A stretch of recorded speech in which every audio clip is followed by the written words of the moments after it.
महुआ मोइत्रा के मामले में एथिक्स कमेटी के चेयरमैन विनोद सोनकर जी मेरे साथ हैं। उनसे जानेंगे कि क्या पूरा मामला है और अभी तक का जो 26 को बैठक हुई है तो उसमें क्या निर्णय लिया गया है।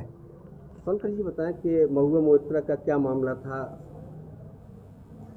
देखिए, महुआ मोइत्रा पे सुप्रीम कोर्ट के एक वकील ने लोकसभा के सम्मानित सदस्य निशिकांत जी को एक पत्र लिखा। उस पत्र में उन्होंने आरोप लगाया कि इन्होंने एक व्यापारिक घराने से अनुचित लाभ लेके और देश की पार्लियामेंट में सवाल पूछा, क्योंकि सवाल देश की पार्लियामेंट से जुड़ा हुआ था। निशिकांत जी के द्वारा वह पत्र माननीय लोकसभा स्पीकर को दिया गया। लोकसभा स्पीकर महोदय के द्वारा पूरे विषय को एग्जामिन करने के लिए यह विषय एथिक्स कमेटी को भेजा गया। एथिक्स कमेटी के द्वारा वकील साहब को और निशिकांत द्विवेदी जी को बुला के 26 तारीख को पूरी कमेटी ने उनकी बात, जो उन्होंने पत्र पे आरोप लगाए थे, उनको सुना। सुनने के बाद एथिक्स कमेटी ने तय किया कि महुआ मोइत्रा को भी अपना पक्ष रखने के लिए 31 तारीख को बुलाया जाए। और उस मीटिंग के बाद महुआ मोइत्रा को पत्र भेजा गया कि 31 तारीख को कमेटी के सामने उपस्थित होकर वो अपना जो है पक्ष रख सकती हैं।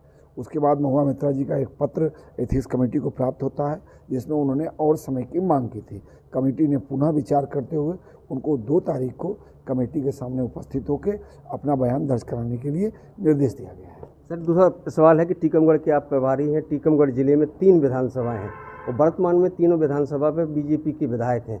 काफ़ी समय से आप मॉनिटरिंग कर रहे हैं, तो क्या लग रहा है आपको टीकमगढ़ तीनों विधानसभा? देखिए, हम जीते थे और जीतेंगे, क्योंकि डबल इंजन की सरकार ने जिस प्रकार से टीकमगढ़ के साथ साथ पूरे मध्य प्रदेश के कायाकल्प करने का काम किया है, जिस प्रकार से आप यहाँ देख लें, चाहे रोड की बात किया जाए, चाहे एग्रीकल्चर सेक्टर की बात किया जाए, चाहे जो अनेक विकास के काम हुए हैं, उसके आधार पे हम कह सकते थे हमने सरकार बनाई थी और फिर प्रचंड बहुमत से सरकार हम बनाने जा रहे हैं। लेकिन सर, एक सवाल खड़ा होता है लगातार कि पिछले 18 साल से बीजेपी गवर्नमेंट है, तो एंटी इनकम्बेंसी की भी संभावना रहती है ऐसे में, और फिर उन्हीं प्रत्याशियों को रिपीट करना। देखिए, इसी प्रकार की एंटी इनकम्बेंसी की बात लोग गुजरात में करते थे और आपने देखा कि गुजरात की जनता ने उससे बड़ा आशीर्वाद दे के भेजा। भारतीय जनता पार्टी की सरकारें आती हैं तो जातिवादी नहीं है, एक बार आ गई तो उसका रहना तय है। लेकिन अभी उमा जी आई थी, कल उन्होंने अपने कार्यक्रम भी किए। इसके बाद टीकमगढ़ विधानसभा से 2 दिग्गज बीजेपी के लीडर थे, पूर्व विधायक के श्रीवास्तव, वो बगावत पे हैं। एक राजेंद्र तिवारी जी हैं, वो बगावत पे हैं। मैं प्रभारी के नाते कह सकता हूं, जो रूठा है उसको मनाना है, जो छूटा है उसको जोड़ना है। इसी काम के लिए आए हैं। बस विश्वास रखिए कि मध्य प्रदेश का मतदाता अच्छी प्रकार से जानता है कि जिस प्रकार से शिवराज सिंह जी ने सरकार चलाई, मोदी जी के नेतृत्व में डबल इंजन की सरकार चली, गांव, गरीब, किसान, मजदूर, शोषित, पीड़ित समाज के प्रत्येक वर्ग के उत्थान, कल्याण और विकास के लिए काम किया है।